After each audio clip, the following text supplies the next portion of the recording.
సిబ్బందిగా నిలుస్తున్న enzyme ఆసుపత్రిలో sanitation సిబ్బంది విధులు బహిష్కరించారు. చాలని జీతాలతో పనిచేస్తున్నప్పటికీ శానిటేషన్ సిబ్బందిని పట్టించుకోవడం లేదని ఆరోపించారు. 25 సంవత్సరాలుగా పనిచేస్తున్నా గుర్తింపు లేకపోవడంతో పాటు పేషెంట్ కేర్ గా తీసుకోవడం లేదని ఆవేదన వ్యక్తం చేశారు. నిన్న మొన్న వచ్చిన సెక్యూరిటీ సిబ్బందిని పేషెంట్ కేర్ గా తీసుకుని మాకు అన్యాయం చేస్తున్నారని పేర్కొన్నారు. శానిటేషన్ సిబ్బంది తక్కువ ఉండటంతో 3 వార్డులకి ఒక్క సిబ్బందిని పంపించి మాపై పని భారం పెంచుతున్నారని అన్నారు. అలాగే కాంట్రాక్టర్ ని కూడా మార్చి మా జీతాలు పెంచాలని వేడుకున్నారు. ఇక మరింత సమాచారం వరంగల్ ఎంజిమ్ ఆసుపత్రి నుండి మా ప్రతినిధి అశోక్ అందిస్తారు. ఉత్తర తెలంగాణ పేద ప్రజలకు సంజీవంగా నిలుస్తున్నటువంటి ఎంజిఎం ఆసుపత్రిలో ఈ రోజు శానిటేషన్ సిబ్బంది మాత్రం ధర్నాకు దిగారు. ఈ ధర్నాకు ఎందుకు కారణమైంది, అసలు వాళ్ళ సమస్యలు ఏంటి అనే విషయం పైన మనతోటి కొంతమంది కార్మికులు ఉన్నారు, వాళ్ళతో చెప్తుంది. చెప్పండి అమ్మా, ఈరోజు మీరు ధర్నాకు ఎందుకు దిగవలసి వచ్చింది, అసలు మీ సమస్యలు ఏంటి? ఈరోజు మేము ఎందుకు ధర్నా చేస్తున్నామంటే మేము గత MGM Mahatma Gandhi memorial hospital Warangal తెలంగాణలో అతిపెద్ద హాస్పిటల్. మేము ఇక్కడ పుట్టి ఇక్కడ పెరిగినాము. మేము చేయబట్టి గతం 28 సంవత్సరాలు చేయబట్టి సార్ శానిటేషన్ నుండి పేషెంట్ కేర్కి వచ్చినాము. ఇప్పుడు ఈ కాంటాక్ట్ వచ్చిన కానీ కొత్త సెక్యూరిటీ వాళ్ళని తీసుకుంటున్నారు. స్వీపర్లు చాలా సంవత్సరాల నుండి కష్టపడి మేము 500 నుండి చేసిన వాళ్ళం చాలా సీనియర్లు ఉన్నారు. వాళ్ళని తీసుకోకుండా సెక్యూరిటీ వాళ్ళను పేషెంట్ కేర్గా తీసుకొని టెక్నీషియన్గా తీసుకుంటున్నారు. గత సంవత్సరాలు చేసిన స్వీపర్లు 8 సంవత్సరాల నుండి చేసి ఉన్నోళ్ళని కూడా వాళ్ళని తీసుకోకుండా ఇక్కడ వర్క్ ఎక్కువ అవుతుంది, మనుషులు తక్కువ ఉన్నారు. మేము అనేది ఏంటంటే స్వీపర్లు చాలా తక్కువ ఉన్నారు. ఇంకా కొత్త వాళ్ళని తీసుకోకుండా సెక్యూరిటీ వాళ్ళని చాలా మంది తీసుకుంటారు. వాళ్ళని కాకోకుండా ఇక్కడ స్వీపర్లు చేసి ఉన్నారు. వాళ్ళని సీనియర్ వేజ్గా తీసుకొని ఈ సాలి చాలా జీతాలతో మేము కరోనా అప్పటి నుండి మేము గతము 20 సంవత్సరాల నుండి చాలా కష్టపడుతున్నాము. మమ్మల్ని గుర్తించి ఈ కొత్త వాళ్ళని తీసుకోకుండా సెక్యూరిటీ వాళ్ళని పేషెంట్ కేర్గా తీసుకోకుండా టెక్నీషియన్గా తీసుకోకుండా స్వీపర్లు ఎవరైతే ఉన్నారో వాళ్ళని సీనియర్ వేజ్గా తీసుకొని పేషెంట్ కేర్గా ఇవ్వాలని మా కోరిక. ఈరోజు ఎందుకున్నామని అంటే మాకు తెలియకుండా 2-3 పేషెంట్ కేర్గా సెక్యూరిటీ వాళ్ళు ఎక్కుతున్నారు. అట్లా ఎక్కొద్దని మేము కాంటాక్ట్ తెలియజేయడానికి మేము ఎంజిఎంలో ఆగినాము. మేము 1 గంట చేయకుంటే మాత్రము ఎంజిఎం అంతా పురుగులు పాకుతాయి. మాకు విలువ లేనిది, మాకు గుర్తింపు లేనిది మేము చేసేందుకని మేము ప్రభుత్వానికి కూడా తెలియాలని మేము మాట్లాడుతున్నాము. సార్ మమ్మల్ని క్షమించండి, మేము సకల రోగాల హాస్పిటల్లో చేస్తున్నాము. వేరే డిపార్ట్లలో కూడా మాకు జీతాలు పెరిగినాయి. మాకు మాత్రం ఎక్కడేసిన గొంగడి మమ్మల్ని గుర్తించకుండా మాకు 10-11 వేలల్లో మేము చాలా సంవత్సరాల నుండి 500 నుండి చేసుకుంటూ వస్తున్నాము. ఇప్పుడు 26, 28, 30 సంవత్సరాల దాకా వస్తూనే ఉన్నది. మేము చేసి అలసిపోయినాం సార్. మాకేదన్నా గుర్తుంచి స్వీపర్లకు పేషెంట్ కేర్గా ఇవ్వాలి, సీనియర్లను గుర్తించాలి, మాకు జీతాలు పెరగాలని ప్రభుత్వానికి కోరుతున్నాము. చూడొచ్చు, ఇక్కడ అంటే సీనియర్లు కాకుండా ఎవరో కొత్తగా వచ్చే వాళ్ళు మాత్రమే పేషెంట్ కేర్ తీసుకుంటున్నారు. దీనివల్ల మాకు అంటే జీతాలు పెరగడంతో పాటు జీతాలు పెరగకుండా పాటు మా శ్రమ కూడా వృధా అవుతుందని చెప్తున్న పరిస్థితి ఉన్నారు. మనతో పాటు ఇంకో కొంతమంది ఉన్నారు, వాళ్ళని అడిగి చెప్పండి అసలు మీ సమస్య ఎందుకో, మీరు ఎందుకు రావాలి? మేము కాంట్రాక్ట్ వ్యవస్థ వచ్చింది గత 22 సంవత్సరాల నుంచే వస్తుంది. ఈ వ్యవస్థలో చేసిన వాళ్ళు మాత్రమే ఎట్టి సాకిరీ చేయాల్సి వస్తుంది. ఇక్కడికి ఏ కాంట్రాక్టర్ వచ్చినా బలిసి మంచిగా బిల్డింగ్ల మీద బిల్డింగ్లు కట్టుకొని బాగుపడుతున్నారు. ప్రతి కార్మికునికి జీతం అడిగితే జీతంకు టైంకి ఇయ్యరు, ఈఎస్ఐ లేదు, పిఎఫ్ లేదు. ఈ సమస్య చాలా పెద్దగా ఉన్నది. చేంజ్ చేసుకునేడానికి రూములు లేవు. చాలా ఇబ్బందులు పడి ఏ ఊరు నుంచో వస్తారు. ఒక మేల్ కాదు, ఒక ఫీమేల్కు డ్రెస్ చేంజ్ చేసుకునేడానికి ఒక రూమ్ లేదు, వాష్రూమ్ పోవడానికి వాష్రూమ్ లేదు. వాళ్ళ పరిస్థితి ఘోరంగా ఉన్నది. గత 15 సంవత్సరాల నుంచి అని చెప్తున్నాం ఈ సమస్య. ఏ సూపరింటెండెంట్ కానీ ఏ కాంట్రాక్టర్ కానీ ఎవరు పట్టించుకోలేదు. ఈ సమస్య మీద బాగా ఆందోళన పడ్డా కానీ అప్పటి మందమే చల్లగార్చినట్టు నీళ్లు జల్లి పక్క జరుపుతున్నారు. శాలరీ విషయంకి వస్తే అన్ని జిల్లాల్లో ఏమో 12,093 రూపాయలు ఇస్తే ఓన్లీ మా వరంగల్ జిల్లాలో 11,000 ఇస్తున్నాడు. 15,600 అని జీతం చెప్పి ఈఎస్ఐ పిఎఫ్ 1,300 కడుతున్నాడు. ఇది అరాచకంగా దోసుకుంటాను. అది మేము మా దగ్గర స్టేట్మెంట్ సుధం ఉన్నాయండి. స్టేట్మెంట్ సుధం పెడదామని అంటే మీరు స్టేట్మెంట్ తేండి, తెచ్చినాక జీతం పెడదామని అన్నారు. ఇంతవరకు జీతం పెడతలేరు. ఆ స్టేట్మెంట్ చూసినాం, ఎవరు పట్టించుకుంటలేరు. మళ్ళా వర్కర్కు ఏ దెబ్బ తాకినా కానీ హానిపరంగా సేఫ్ అండ్ సేఫ్టీ లేదు ఎవరికి. వర్కరు డైరెక్ట్ లోపలికి వెళ్ళాగానే సేఫ్ అండ్ సేఫ్టీ ఇవ్వాలి. వాళ్ళ వర్కర్కి ఇప్పుడు అనుకోకుండా బూజు దులుపుతాడు, డైరెక్ట్ వచ్చి బిల్డింగ్ కూలింది. మొన్న ఒక వర్కర్కు 20 కుట్లు పడ్డాయి. అది ఎవరు పట్టించుకోలే. అప్పటి మందం చల్లగార్చి మేము వచ్చి మాట్లాడతాం చేస్తామని అంటారు. ఇంతవరకు ఆ సమస్యలు అట్లనే ఉన్నాయి. అలానే ఒక వర్కరు వాష్ కడుగుతుంటే మెట్లు జారిపడ్డారు. వాళ్ళకు అట్లనే కాళ్ళకు దెబ్బ తాకితే 2 నెలలు 3 నెలలు ఇంట్లోనే ఉన్నారు. ఇలాంటి ప్రాబ్లమ్స్ చాలా ఉన్నాయి. కాంట్రాక్టర్ ఎవరో వాళ్ళు అస్సలేరు, పట్టించుకుంటలేరు.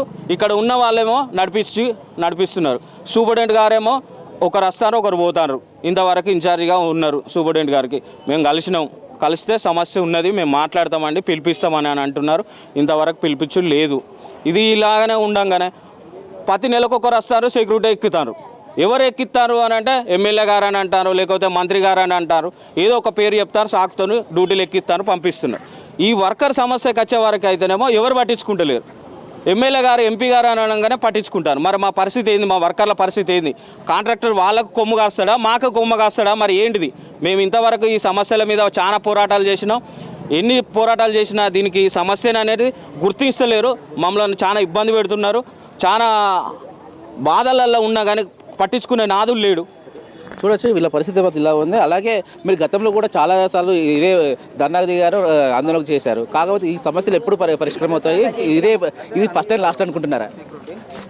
మాది ఎట్లున్నది అంటే రాసుకుంటా రామాయణం, గీసుకుంటే మహాభారతం. అగో పూలంటి ఇగోతో అనే పరిస్థితి ఉంది. తెలంగాణ రాష్ట్ర ప్రభుత్వం కాంగ్రెస్ ప్రభుత్వం ఏర్పడిన తర్వాత టీఆర్ఎస్ గవర్నమెంట్ ఈ విధంగా మోసం చేసిందో శానిటేషన్ కార్మికులను, పారిశుద్ధ కార్మికులను ఇలా కాంగ్రెస్ పార్టీ కూడా పట్టించుకోవట్లేదు. కార్పొరేషన్ పరిధిలో తీసుకున్నామని అది కూడా లేదు. ఒకటే అండి, 15,600 రూపాయలని కృష్ణా కన్స్ట్రక్షన్కి ఇచ్చిండ్రు. 4,600 రూపాయలు కట్ చేసి 11,000 రూపాయలు జీతం వేస్తాను. ఈ 4,600 రూపాయలు ఏమవుతున్నాయి? ఈఎస్ఐ పిఎఫ్ కడతానంటే 1,200, 1,300 ఫుల్ జీతం 31 రోజు జీతం డ్యూటీ చేస్తే 1,300 రూపాయలు, 1,360 రూపాయలు కడతాను. 10 రోజులు 5 రోజులు చేస్తే 200, 360 రూపాయలు కడతాను. మరి మిగతా పైసలు ఎవరు తింటారు?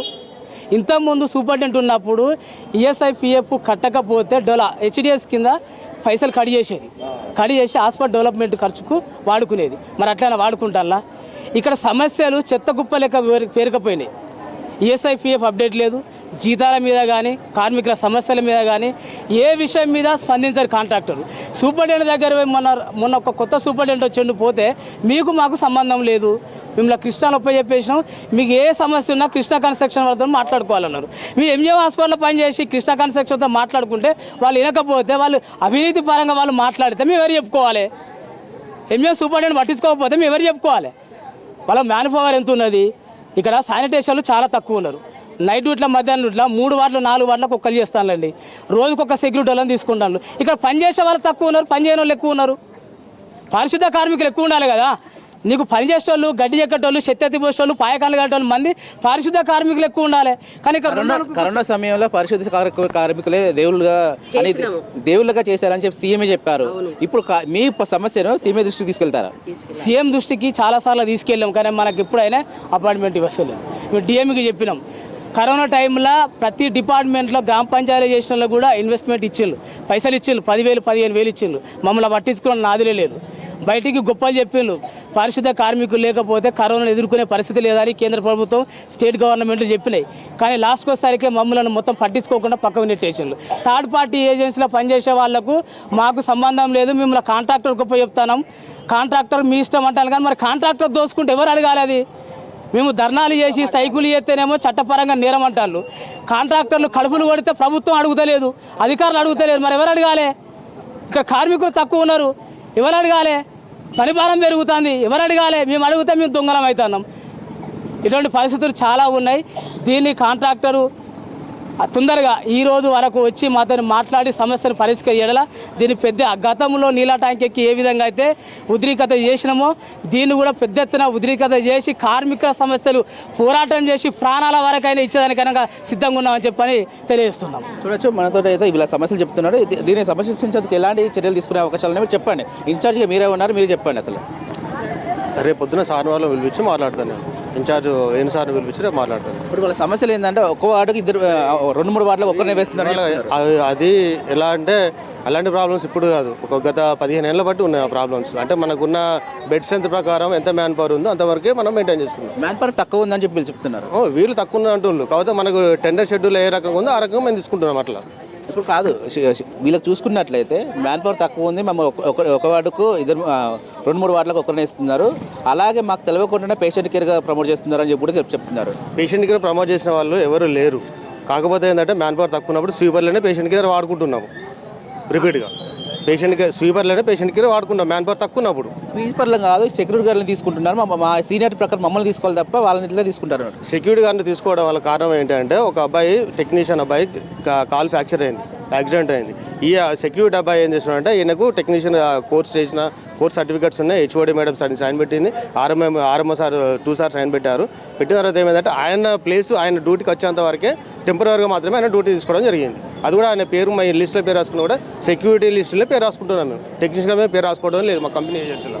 పేషెంట్ కేర్ అయితే ఎవరు తీసుకోవాలి ఇప్పుడు మీరు? తీసుకోలేము, పేషెంట్ కేర్ అయితే ఎవరిని తీసుకోలేము. ఓకే, ఇది చూడొచ్చు ఇక్కడ వీళ్ళ పేషెంట్ కేర్ మాత్రం తీసుకోలేని చెప్పిస్తున్న పరిస్థితి మాత్రం కనబడుతుంది. అయితే మా సమస్యలు ఏమైతే ఉన్నాయో మేము గతంలో కూడా సమస్యలపైన ధర్నా చేశాము, రాస్తారోకలు చేసినా కానీ మమ్మల్ని పట్టించుకోవడం లేదు.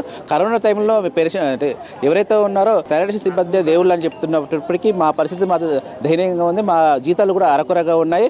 ఏది ఏమైనప్పటికీ మాకు ఉన్నటువంటి సమస్యలు మాత్రం ప్రభుత్వ దృష్టికి తీసుకెళ్లి మా సమస్యలు మాత్రం పరిష్కరించాలని ఇక్కడ ఉన్నటువంటి కార్మికులు కోరుతున్న పరిస్థితి మాత్రం ఇక్కడ చూడొచ్చు. కౌశిక్తో అశోక్, NSR న్యూస్, వరంగల్.